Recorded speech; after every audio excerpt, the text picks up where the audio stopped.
Well, good afternoon, everyone, or evening. It's been, what, a year by now? So, no worries, I am still alive. We're getting right back into it where we left off. Now, you might be wondering, of course, why I'm dressed like this. And that's because today I'm going over a miniature that is just about as strange and unique as my wardrobe. We're going to be addressing a miniature from the game Scythe. Now, this is a board game. But unlike any other game that I have dealt with in the past, this is not a situation where a game requires artwork. This is a situation where somebody else's artwork inspired the game.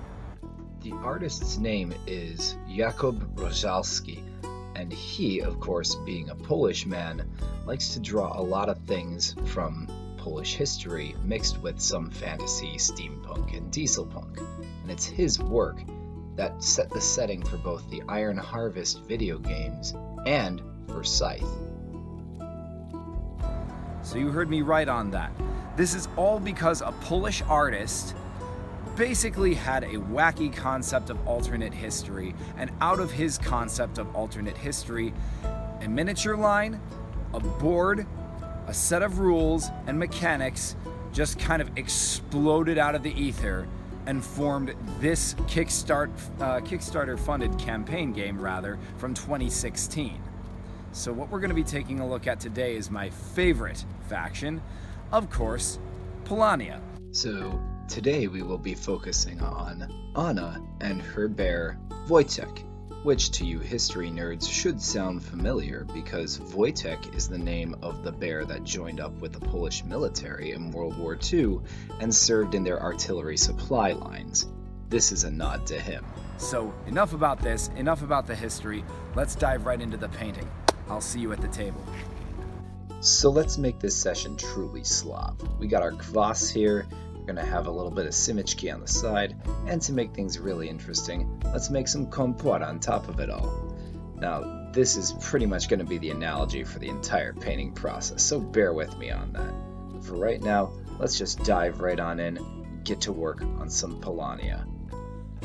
Oh look, the kitty wants the kompot too. Anya. So, at the beginning here, we're just going to be working with a solid brown base coat for both the human and the bear. And of course, my favorite technique, the dry brush. That'll be used to highlight all of the fur, and if I happen to just get a little sloppy, mess up, put my brush all over the place on the fur or on the uniform, it's no big deal because I'll just reprime that all later. See how everything in the base coat is dull? People ask me why I don't like painting stuff from, diesel punk or steampunk or, alternate history. It's because everything involved in these miniatures is just another shade of drab. And I don't know how to feel about that. Goblin. Yeah. The kompot is boiling. So, after celebrating that we didn't burn the apartment down, it was time to move on to the detail work. Now, due to the true scale of the models, or maybe just how small and naturally drab they are, it can be hard to pick out the details on these models. So a very fine brush was required, as well as an infinite amount of patience, especially with details like these little buckles, which proved hard to find after the initial priming coat. But, you know what? On a model like this, every little detail counts. Every little picked out detail that you can find will make the model look better.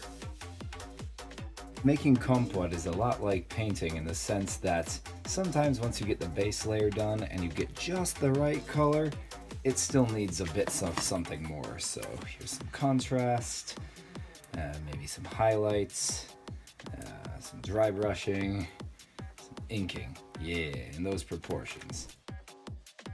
So much like my kompot, I'm not content to leave well enough alone here. I like the effect that my dry brushing had on the canvas army bags, but I want a little bit more.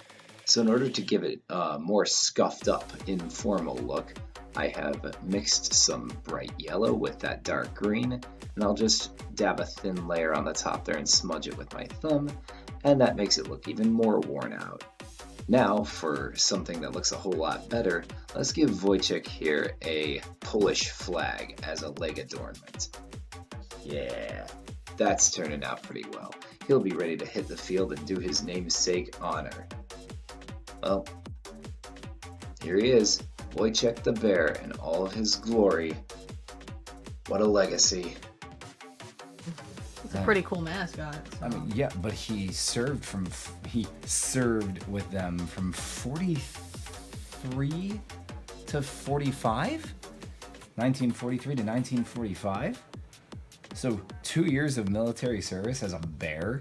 I mean, not good by human standards, but records for a bear. And now it's time for my least favorite part of this whole ordeal. Painting humans.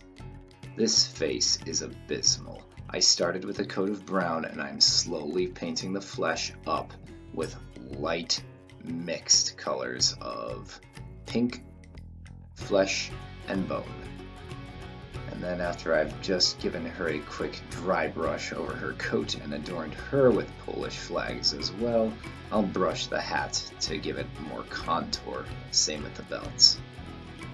Kompot's almost done, almost cooled. And guess we should check on the actual model then, huh? So this miniature was printed without a mouth, so I had to paint one on. Can't reach the eyes because not only are they non-existent, the creases where your eyes should be are also hardly existent on this model. So that is entirely just painted on as best I could do. So the final step then is to just coat the base in white for the faction color for the game. Not my ideal first choice for a base color, but all in all, I'd say it turned out pretty well. Wojtek and Anna, ready for action. So there you have it. One completed POLANIA character from Scythe 2016. I would describe the experience of painting this miniature as being very similar to that of making kompot. It's very easy to do, and it's very easy to do well, but to do it masterfully, that will take hands more skilled than mine. And I'm sure you can see examples of that online, but if you just want something that looks good for the board that you're playing on with you and your friends, if you're not planning on winning any Golden Demon Awards, this way is the way to do it, and Scythe miniatures are certainly a good starting point because they are so easy to just make, I guess you could call it, make presentable with only drab colors and a few layers of dry brush. So next time we'll be doing more from Scythe, but a little bit less intensive. So until that moment, I bid you all a fine evening. Adieu. Do svidania, do widzenia, and of course, stay cheeky breeky, my friends.